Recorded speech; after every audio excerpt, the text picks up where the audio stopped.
Mikä on paras sähköpyörän moottori, eli se moottori? Onko se Bosch, Shimano vai Yamaha? Tällä videolla mä kerron teille näistä moottoreista, miten ne toimii, mikä on mun mielestä paras, onko näihin jotain softia, onko nämä huollettavissa ja miten nämä ylipäätänsä toimii. Mukavaa, kun katsot meidän videoita. Mä oon Krister Elitbikeista. Hyppää mukaan ja lähdetään katsoa tätä eteenpäin.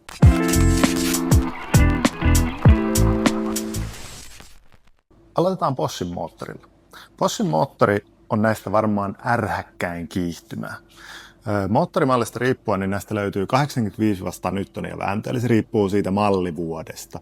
Avustustasoja Boschin moottoreissa on 4, eli siellä on Eco, Touri, Sportti tai Turbo. Siellä voi olla myös EMTP, se riippuu mikä softa sinne on ajettu sisälle. Moottorina Boschia pidetään melko äänekkäänä, mutta mun mielestä sillä ei ole mitään väliä. Pitäähän nuo autotkin ääntä. Ja aika harva sähköautokaan on täysin äänetön. Moottori on täysin huollettavissa, eli sinne saa huoltosarjoja, laakereita sun muita. Virtapiirejä nyt ei erikseen, mutta ei tarvi aina koko moottoria vaihtaa, jos sulla jotain menee sieltä hajalle. Se on erittäin hyvä plussa tässä moottorissa. Boschin moottorissa on myös ylivoimaisesti älykkäin sovellus, ja moottorikin on teknisesti kaikista älykkään kaikkiin muihin kilpailijoihin verrattuna, jos verrataan siis Yamahaa ja Shimanoa. Sovelluksesta pystyt säätämään tehoalueita, pystyt sieltä paikantaa pyörää, jos sulla on tuolla sellainen Connect-module-mokkula.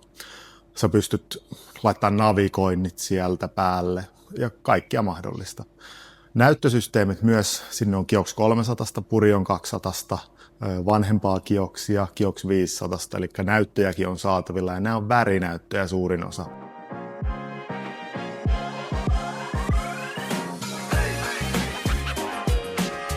Mennään seuraavaksi moottoriin nimeltä Yamaha. Yamahan moottori on mun mielestä niin kuin nelitahtimoottori.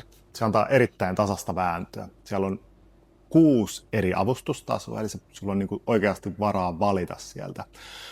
Tehokkain moottori tällä hetkellä on 85 newtoninen. Tästä on tullut uusi malli myös, minkä tulee 100 newtonin päivitys.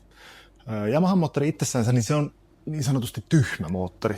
En moiti sitä millään tavalla, mutta siellä ei ole mitään teknologiaa ympärillä. Eli se on moottorilla asetettu täydelliseksi. Siellä on täydelliset avustustasot, se auttaa sua niin kuin sen pitää ja niin kuin Yamahan insinöörit on sen suunnitellut.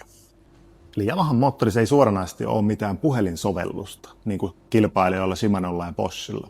Ei tämä mun mielestä tarvikaan, niin kuin kehuinkin tätä, että insinöörit on suunnitellut tämän moottorin niin, että tämä toimii täydellisesti joka olosuhteissa. Miten tehokkuus, jos verrataan Boschiin? Kyllä Bosch vie voiton. Siinä on niin ärtsy toi niin kuin tehon lataus tuolta, kun se poljinta polkaa se täydellä teholla. Ei Yamahakaan laiskaa, mutta se on erilainen. Ja kun takuaika loppuu, niin tämä moottori on täysin huollettavissa. Eli sä pystyt vaihtamaan tännekin osia. Voit vaihtaa jopa itsekin, jos sä osaat tai tiedät, mitä sä teet, mutta ammattilaiset ainakin pyöräliikkeessä saa tehdä. Esimerkiksi me täällä Elitbikella. Kestäviä moottoreita nämä on. Kestää useita kymmeniä tuhansia kilometrejä, niin kuin kestää Boschinkin moottori.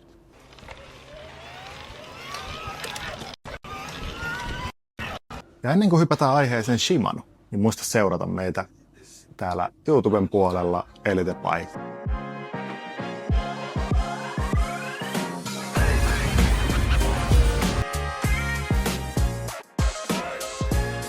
Shimanon moottori eroaa näistä muista moottoreista niin, että tässä aika pitkälti kaikki riippuu säädöistä.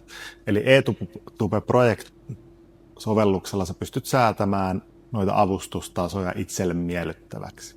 Eli haluatko sen, että se on ärhäkkä lähtemään, tai haluatko että se on laiskempi lähtemään, paljonko sä haluat, että siellä on newtoneita käytössä, ja miten se moottori sun niin kuin polkuvoimaan reagoi. Avustustasoja Shimanon moottorissa on 3, eli siellä löytyy Eco, Trail ja Boosti. Huomattavasti vähemmän avustustasoja kuin esimerkiksi Yamahan tai Boschin moottorissa, kun Yamahassa on 6 eri avustustasoa ja Boschissa on 4. Eli ei ole niin paljon noita välivaihtoehtoja kuin muissa moottoreissa. Melko äänekäs moottori, mutta nämä on mielipidekysymyksiä, mistä kukin sitten tykkää.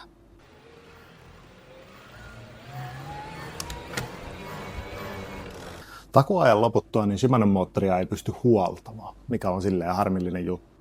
Eli aina jos sulla tulee jotain vikoja, niin sä joudut vaihtamaan sinne uuden moottorin. Shimanon mukaan moottoria siis ei suositella avattavaksi, eikä sinne oikein osiakaan ole saatavilla, ainakaan mun tietääkseni.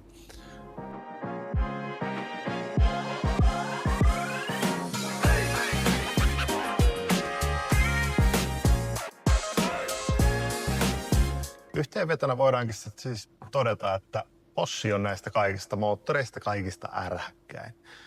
Yamahan moottori on kaikista luonnollisin ja Shimanon moottori on hyvä, jos sitä pikkusen säätää. Minkä moottorin mä itse ottaisin? Jos mun pitäisi kaupunkiajoon valita yksi pyörä, niin mä ottaisin Yamahan moottorin sinne. Ja jos mä ajan maastoa, niin mä tykkään siellä Boschin moottorista. Kaikki moottorit on ajettu lävitte. Kaikki on hyviä, mutta joku vaan sopii oman jalan alle paremmin kuin toiset. Kommentoi, minkä moottorin sä oot itselle valinnut, tai auttoiko tämä video sua valitsemaan oikeanlaisen moottorin sun pyörään. Toivottavasti tästä oli apua. Ja kiitos kun katsoit meidän videon täällä.